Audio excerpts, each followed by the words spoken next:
Hello and welcome to Fantasy Football Focus, and it's time to get into the 2021 draft. I cannot wait, absolutely buzzing for this.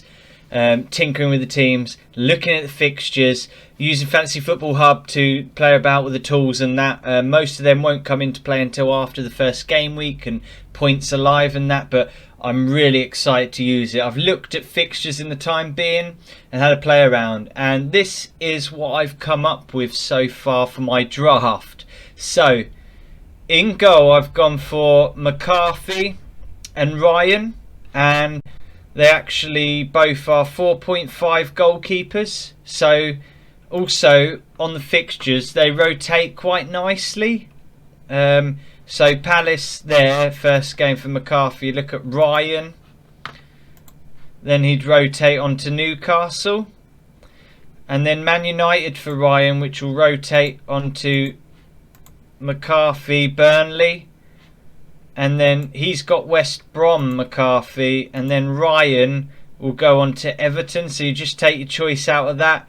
And they just rotate well as the season progresses. So quite happy with that, because normally I have a low budget goalkeeper, a 4.0, and it's set and forget. Like, I don't care. Last season it was Martinez, who actually done really well near the end. But yeah, apart from that, I'm quite happy with this to be able to rotate my goalkeepers. That's going to be different for me this season. Add something else to my managerial tactics. Then we go into the defence. Arsenal new boy, no picture here, but what we do know is that St Etienne, he got him to a cup final, played very well, solid defender, trained with Arsenal plenty of times. I think he'll bring that solidarity to Arteta's defence. So he's in for me, and it's great because he's only 4.5. So I thought, budget option, I think the guy can make a name for himself. I think his price will rise. So hopefully get the price rise there. Bog standard here, isn't it? He's a must. TAA, Trent Alexander-Arnold, absolute assist machine. Look at that, 15 assists, 4 goals scored from a defender in a strong Liverpool team. You have to have him at 7.5, fair enough. And then Ferguson, who maybe I'll do a bit more research into, but if you can let me know in the comments below, guys, any Palace fans or whatever, he's only 4.0, but apparently he's going to be starting for Palace, and that's perfect budget option just to get him in there. And if he can start for Palace, that's fine. I could just swap him out. And then I was weighing up between Tierney, Aurier and Ben Chilwell, who has actually gone to Chelsea now, as a sort of attacking defender. I think Tierney can become a better player than that, but I have already got my free Arsenal assets, so it kind of helped me favour going for Aurier. I think Ben Chilwell, stats-wise, is probably a little bit better than Aurier. But I have gone for Aurier. I think that he's solid. He does attack enough. Last season, we can see that he had 7 assists, 1 goal. At home to Everton first. Fixtures, how are they looking here? Southampton, Newcastle, Man United will be a tough one. West Ham, Burnley, Brighton, West Brom. Fixtures really good for Tottenham. All Tottenham assets.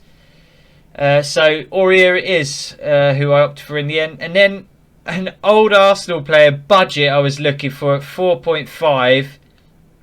And I wanted Justin James, but I just worried that Pereira's going to return or he won't last. And I was looking through and I couldn't really see anyone else. There was like Fredericks, who I thought might be able to assist for West Ham. He did it last season, but Kieran Gibbs, I know as an Arsenal fan, I know what he's about. I know how he does. I know West Brom finished second in the Championship. They've done well. I think they considered about a goal a game or just below that, West Brom. And Leicester first. They're at home. He likes to attack down the side, and that's what I like in my defenders. Someone that can attack. Could he be a little hidden gem? Fixtures are Leicester, Everton, Chelsea, Southampton, Burnley, Brighton, Fulham, Tottenham. A bit of a roller coaster. Not the worst, but could he be attacking wise? Could he be rotated? And at the moment, he's probably one that I might ship out before a final draft, but is a consideration at the moment. But that's one that definitely could leave my squad. Now moving in to the midfield, Saka coming in. Great little player there. Nice rotating. I think he'll do well under Arteta. He's growing. Assists last season 6. 1 goal scored. We've seen what this lad's all about. Sign a new contract. I think he'd be a great little differential option. And St. Maxim, absolutely on fire last season really for Newcastle. He's like their decent player. Fixtures wise, West Ham, Brighton. Then they go Tottenham. Then Burnley. Then Man United. Then they got a good run. But he is a gem in the midfield. Attacking player. Doesn't matter who he's playing against. He can come up with a good 5 assists. 3 goals scored. Not terrible. Not stacks of minutes. So he can grow. He can get better in the Premier League. And against West Ham, you'd fancy him to do something. And then obviously Aubameyang, when he signs the ting, as they say, he'll do very well, I think. In a stronger Arsenal side, growing better under Arteta tactically, I think he can do very well. Moved into midfield to note, so that means his points would be over 200 points. If you go on last season, he would have scored over 200 points, so he gets that extra point for scoring them goals from a midfield position as opposed to when he was up front. So it's definitely a bonus in that midfield, and he'll be making Salah and Mane look a little bit smaller. This is so it'll be a good battle between the 3 last season Golden Boot joint lifters of the Golden Boot. So it'll be an interesting battle there. And then up front, I did have Harry Kane up front, but he normally starts slow. Had this COVID thing going on, and I was like, do you know what? Werner looks the piece. He really does. Done it in the Bundesliga, which is quite a tough league. It's not an easy league like other leagues like Holland or French league. I think Werner, he'll bring something to Chelsea. Chelsea, very attacking team from last season, obviously, and if Werner's up there, he'll be eating up all of the balls that are whipped into him. I think he could get off to a fly, especially against Brighton. So, Werner to start well, yeah. Danny Ings has hurt me for 2 seasons. Every time I tried to get on him, he didn't score. Then I got rid of him. He goes and scores. Several goals mine. Done it to me 2 seasons in a row. So, look at the fear. He's in my squad and he's captain. First day against Crystal Palace.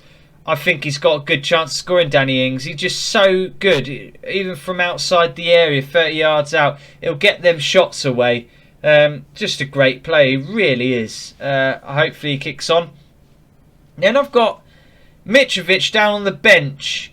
Fixtures wise, Arsenal first. I think Arsenal under Arteta, defensively the better. And it's not just the defence, it's the way Arsenal keep the ball.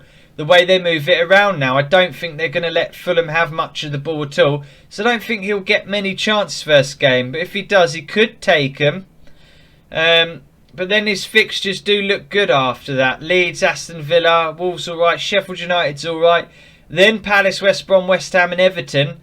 I back him to get in amongst the goals. Let's see how he does. So he's in there, benched first game. And then you can see I'm ready for game week 2 with 2 Man United players who will come in instantly. Greenwood and Bruno Fernandes, who is my KDB replacement this season.